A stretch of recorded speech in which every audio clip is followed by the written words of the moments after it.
Polar representation of a complex number. Polar representation का मतलब क्या है पहले वो समझ लो।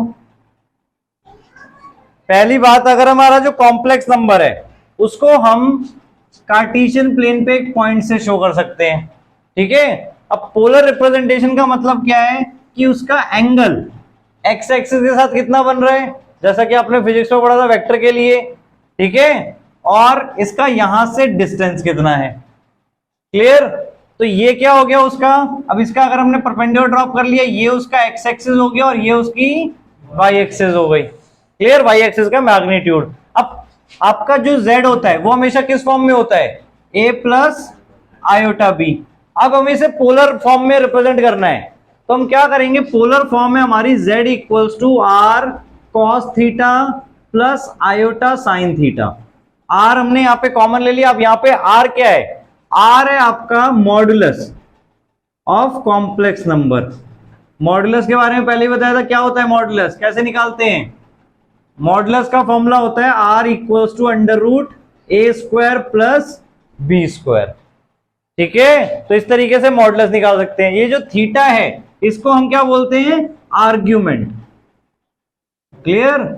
एंगल जो भी वहां पे आपका थीटा फॉर्म हो रहा है इसको क्या बोलते हैं हम, आर्ग्यूमेंट। अब थीटा कैसे निकाला जा सकता है, थीटा निकालने के लिए देखो क्या, a हमारा क्या है r cos थीटा, a की जगह यहां क्या बन रहा है देखो r cos थीटा, और b की जगह क्या बन रहा है r sin थीटा।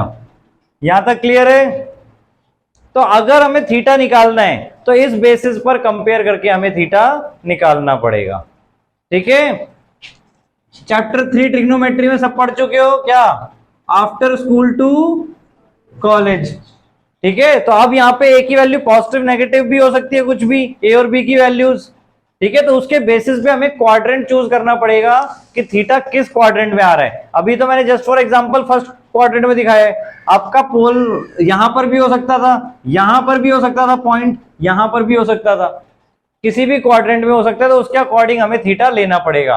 अगर फर्स्ट क्वाड्रेंट में आ रहा है तो सीधे थीटा हमारा जो भी एंगल होगा वो हो जाएगा, उसकी रेंज क्या हो जाएगी 0 टू π/2, क्लियर।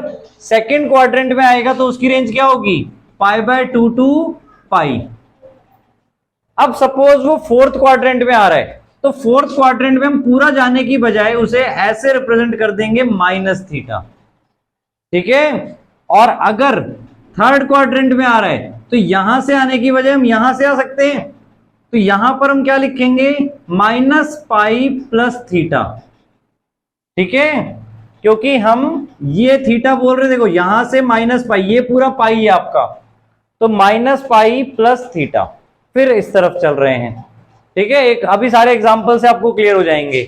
यहां तक क्लियर हुई। अगर आपका एंगल फर्स्ट क्वाड्रेंट में आ रहा है तो थीटा ले लोगे, सेकंड में आ रहा है तो क्या लोगे पाई माइनस थीटा, ठीक है। थर्ड में आ रहा है तो क्या लेंगे माइनस पाई प्लस थीटा, और फोर्थ में आ रहा है तो क्या लेंगे सीधे माइनस थीटा। यहां तक समझ में आया। अब एग्जाम्पल से समझो, एग्जाम्पल 7 देखो बेटा, पेज 107 पे एग्जाम्पल 7 क्या दिया हुआ है यहां पर, हमें represent the complex number z equals to 1 plus iota root 3। इसको किस फॉर्म में कन्वर्ट करना है, in the polar form. Question clear हो गया सबको कि हमारे पास कोई भी एक कॉम्प्लेक्स नंबर दिया होगा उसको पोलर फॉर्म में रिप्रेजेंट करना है। पोलर फॉर्म रिप्रेजेंट करने के लिए आपको r और थीटा निकालना जरूरी है, क्लियर। तो पहले r कैसे निकालेंगे, अब हमारा यहाँ पे a क्या हो गया 1 और b क्या हो गया रूट 3, क्लियर। तो पहले r निकालना है, r का formula under root a square plus b square, ठीक है। सो इनकी वैल्यू पुट की तो क्या आ जाएगा 1 का स्क्वायर प्लस रूट 3 का स्क्वायर, यानी कि 1 प्लस 3 रूट 4 यानी कि 2, ठीक है। मॉडुलस हमेशा हमें पॉजिटिव ही लेना है। तो r तो आ गया हमारा 2। अब हमें थीटा और चाहिए, तो थीटा के लिए क्या बताया था a equals to r cos theta, तो कॉस थीटा हमारा क्या हो जाएगा a बाय आर, ठीक है। कॉस थीटा हमारा क्या हो जाएगा a बाय आर, a क्या है हमारा 1 और r क्या आया 2, तो कॉस थीटा 1/2 हो गया। इसी तरह b equals to r sine theta था आपका, तो साइन थीटा क्या हो जाएगा, b by r. Clear? b की वैल्यू क्या है, √3 और r की वैल्यू 2। अब ध्यान से सोचो, cos थीटा की वैल्यू कब 1/2 होती है और साइन थीटा की वैल्यू √3/2 कब होती है, एक ही वैल्यू आएगी आपके पास।